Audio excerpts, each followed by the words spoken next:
With faith, you can achieve anything. You don't have to be great or to be powerful people. It is just to have faith and believe in your dreams. It is not a question, did they need the church?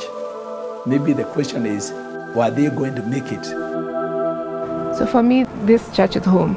It gives me hope, it gives me grace and strength to soldier on in this pilgrim of life.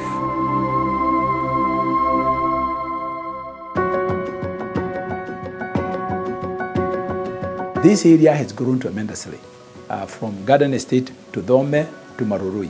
As people now started moving here, we have gone from a farm area to a very densely populated suburban. This was a Jumuiya of Queen of Apostles. It went from a Jumuiya to an outstation.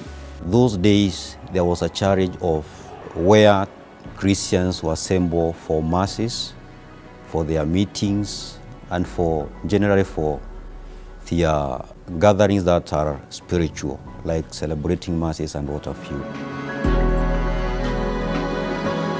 I was one of the Christians who formed St. Gabriel Jumuiya. We were all sent out to go and look for possible plots we could purchase. And I identified this plot very early because we used to pass here to Garden Estate, but it was completely empty. Our idea was that whatever property we buy, it must be near enough the Dome, because that is where the Dome Christians were, and we did not want to send them going to other places.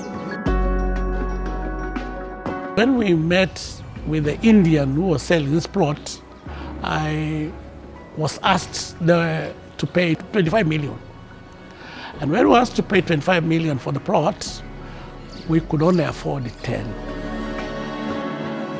So the 10 million was agreed, and then within the 90 days, we only managed to raise 1.4 million shillings. We consulted with the parish, with the archdiocese, and we told them our dilemma.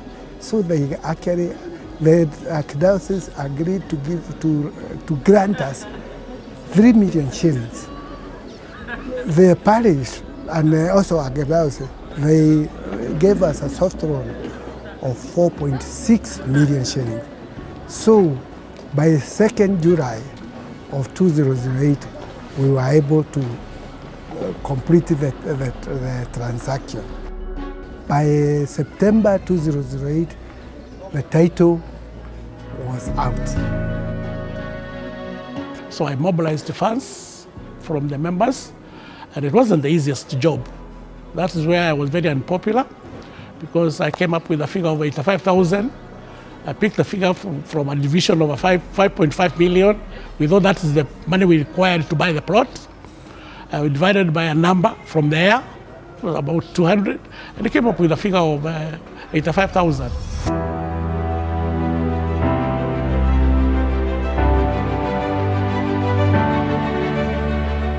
When they started the church in early years, 2008, 2009, of course, we started from the tent. We used to put up the tent and remove it. So every Sunday, the youth would, I think it was CMA who would put it, and then the youth would remain and take it down. I remember there was a time when it rained completely and we couldn't enter the church.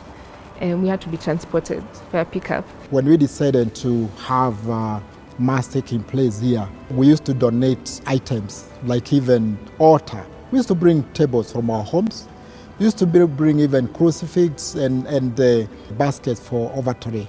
The spacing was an issue, and also with that space, the way we animate the mass, of course, that will be affected.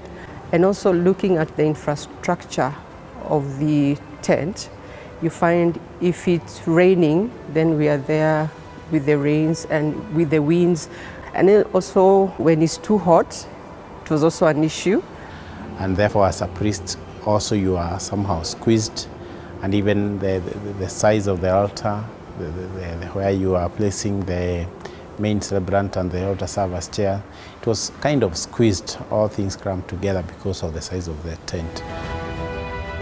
Therefore, I would say that that temporary structure for worship, it served the purpose, but certainly it is not satisfactory, and that is why people are willing and passionate about building a new church.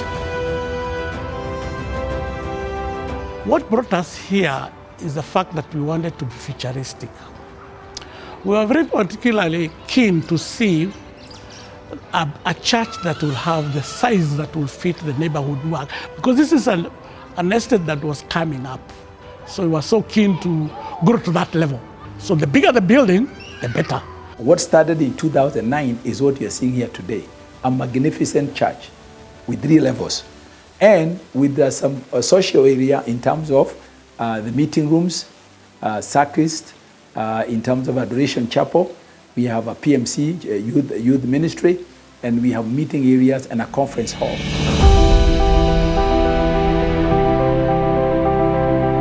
My biggest activity was actually fundraising. So we had a lot of fundraising. I remember we planted trees. We had car washes, a lot of I am an expert car washer now. We had a lot of concerts. So we would do Christmas concerts and we would do them with PMC. We had 2 dinner dances. Both of them were very successful. We had a golf competition at Windsor, including a breakfast meeting there.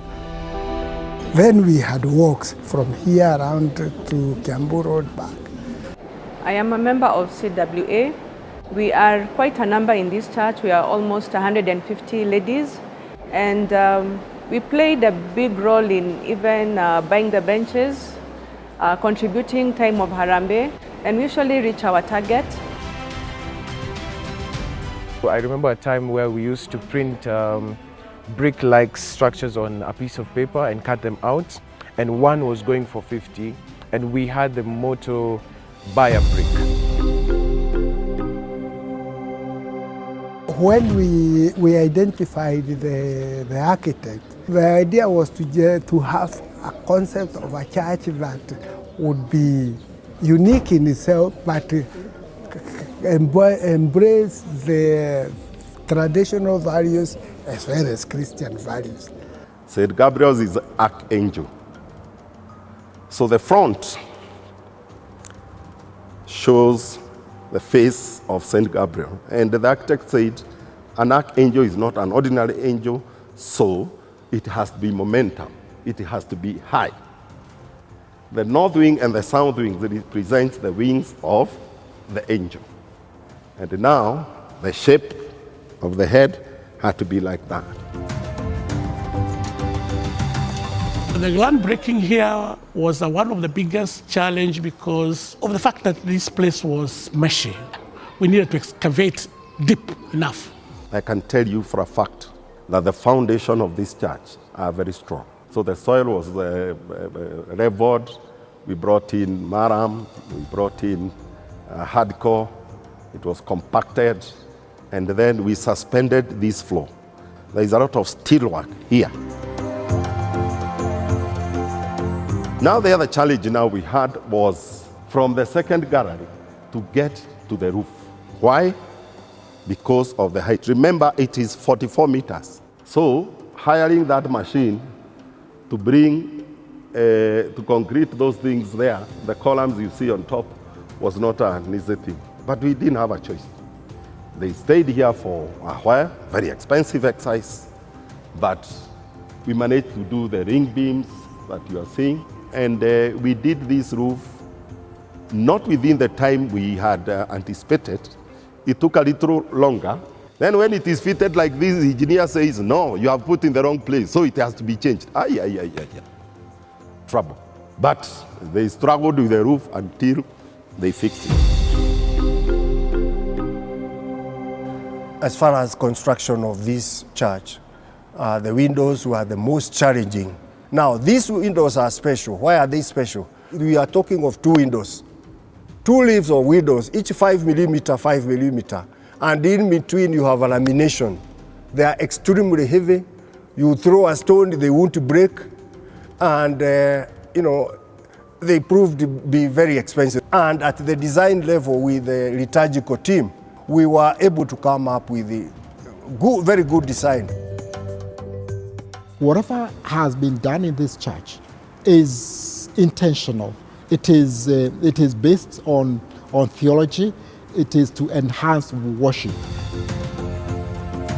If you look at the other side, we have the 12 apostles. And the way we have organized them and arranged them, we are starting from the oldest apostle, that's Peter. Then we have come to the last one, that's Matthias. On the other end, we have now the latter day saints. I'm very proud of the position of the altar of this church.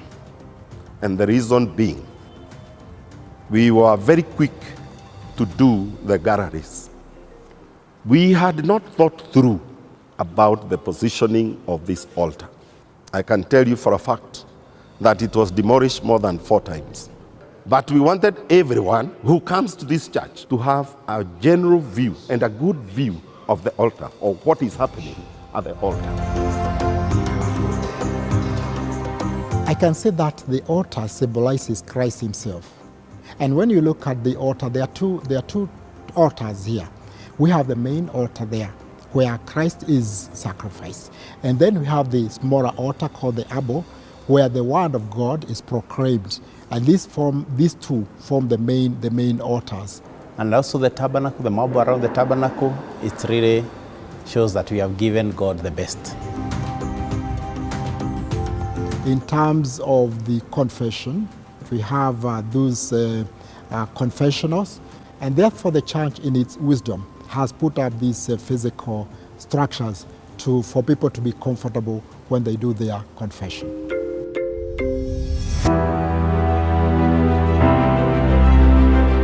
The milestone we have come up have resulted in the magnificent church that you are seeing here today. So I'm grateful, and I would like to thank all the Christians and the community for supporting this endeavor and for doing a church that is actually going to be a legacy for their children and generations to come. I'm very fulfilled, very satisfied, very happy about what the Christians of St. Gabriel Dhome have done. It gives me so much satisfaction and fulfillment. And it shows me and shows us how the power of coming together, the power of faith, the power of patience and perseverance.